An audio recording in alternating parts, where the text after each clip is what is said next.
Comme vous le savez, c'est un projet qui a été lancé en 2017 avec une étude d'évaluation des mécanismes de représentation politique des femmes et qui a débouché sur plusieurs recommandations, dont la recommandation phare, c'est que la Constitution en 2011 ayant prévu dans son article 19 que l'État doit mener des actions pour aller vers la parité. C'est que la parité doit devenir une réalité dans notre pays après plusieurs années, puisque nous sommes aujourd'hui en 2020. Depuis 2011, l'État n'a pas réellement fait grand-chose en matière de mise en œuvre de cet aspect qui est aujourd'hui inscrit dans la Constitution.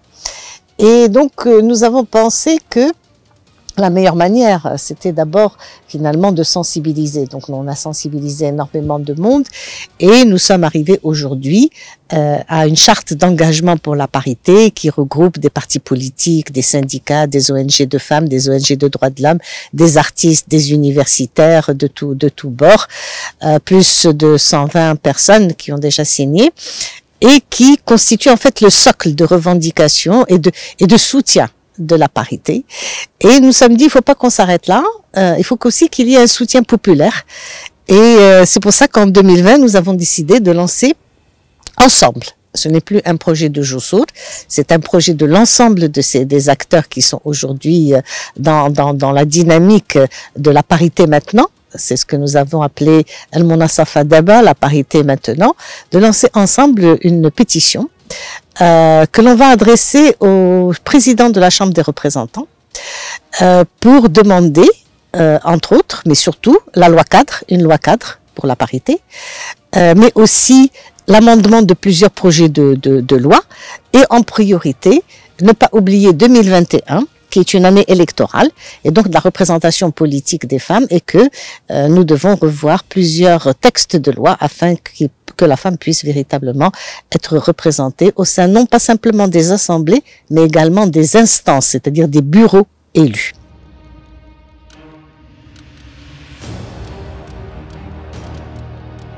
Le premier mécanisme que l'on a prévu, ça a été la liste nationale en 2002. Qui a permis quand même une entrée intéressante des femmes au niveau de la Chambre des représentants. Bon, on l'a fait par la suite suivre par un mécanisme pour la représentation au sein des communes, au sein des régions, etc. Mais on n'est pas encore arrivé au stade qui est considéré au niveau international comme la masse critique, qui est de 30%, c'est-à-dire à peu près le tiers. Déjà, après plusieurs années, presque une vingtaine d'années aujourd'hui, nous ne sommes pas encore arrivés à une masse critique. Donc il faut qu'il y ait véritablement une dynamique qui soit plus forte, plus importante, et que l'on arrête d'avoir des femmes alibis ici et là. Et puis parce que quand on dit par exemple que les femmes sont présentes au sein de la Chambre des représentants, elles sont un peu dans le bureau, mais elles ne représentent pas une très grande force, un très grand lobby. Or, aujourd'hui, il est important que dans toutes les instances politiques, à commencer par les partis politiques eux-mêmes, il y ait une plus grande présence des femmes dans les centres de décision, dans le gouvernement. Vous avez vu, il y a presque personne au gouvernement, il y a quelques femmes au gouvernement aujourd'hui. Et à des postes qui ne sont pas forcément des postes très importants, à part une ou deux. Donc aujourd'hui, il est important que nous disions que le Maroc doit être plus agressif dans la représentation politique des femmes et que les partis politiques ont un devoir et une obligation dans ce sens.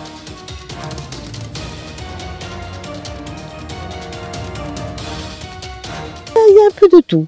Je pense que d'abord, il y a le fait que les femmes ont du mal à s'engager en politique parce que le milieu politique est d'abord un milieu masculin qui est marqué par une certaine masculinité. Les réunions se font tard, les prises de décision ne se font pas forcément dans les instances de prise de décision, mais se font dans le cadre de coulisses, etc. Il y a tout un travail de coulisses qui se fait. Donc, si vous voulez, la manière dont fonctionnent aujourd'hui les partis politiques ne se prête pas à une plus grande présence des femmes dans le domaine politique et encore moins au niveau de la prise de décision ou du leadership, de manière générale. Et je crois aussi que il y a une violence politique qui est très grande au sein des partis et qui s'affirme contre les femmes, c'est-à-dire qu'une femme qui a son caractère, qui a sa personnalité, qui a envie justement de devenir leader dans son parti est combattue, très très combattue. Je pense que beaucoup de femmes peuvent vous témoigner de cela. Et donc, si vous voulez, il y a effectivement un besoin de changer la mentalité au sein des partis politiques et de les rendre, disons, plus égalitaires. Et cette violence ne s'exprime pas aujourd'hui au niveau du Maroc dans les partis politiques marocains simplement vis-à-vis des femmes. Elle s'exprime également vis-à-vis des jeunes, vis-à-vis des intellectuels, vis-à-vis de tous ceux qui ont, disons, quelque chose à dire, une pensée. Parce que le mode de fonctionnement aujourd'hui des partis politiques est à remettre en cause.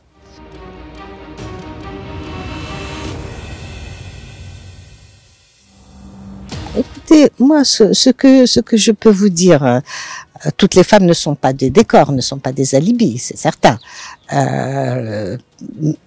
Mais ce qui s'est passé dans l'utilisation des mesures de discrimination positive qui ont été mises en place et revendiquées par les ONG de femmes en 2002, c'est que, comme je vous ai dit, il y a un mode de fonctionnement des partis qui repose sur le clientélisme aujourd'hui, beaucoup plus que sur leurs compétences, que sur les capacités et les potentiels des gens.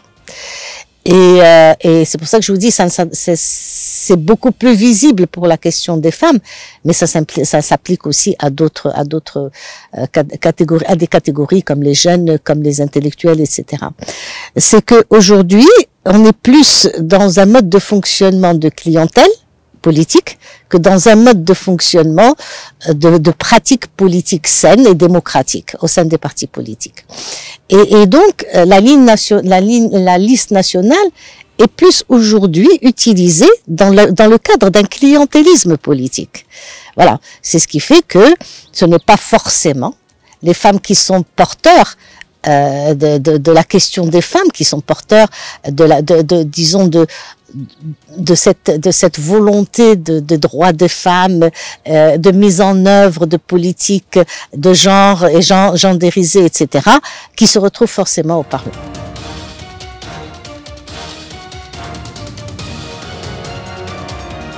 Je pense que c'est une responsabilité des femmes. D'ailleurs, si on arrive à mettre en place de la parité et en tout cas aller vers la parité pour les prochaines élections et donner plus de place dans le cadre de quotas plus importants et paritaires, même la parité au sein donc des lois électorales, cela demandera aux partis politiques d'aller chercher des femmes.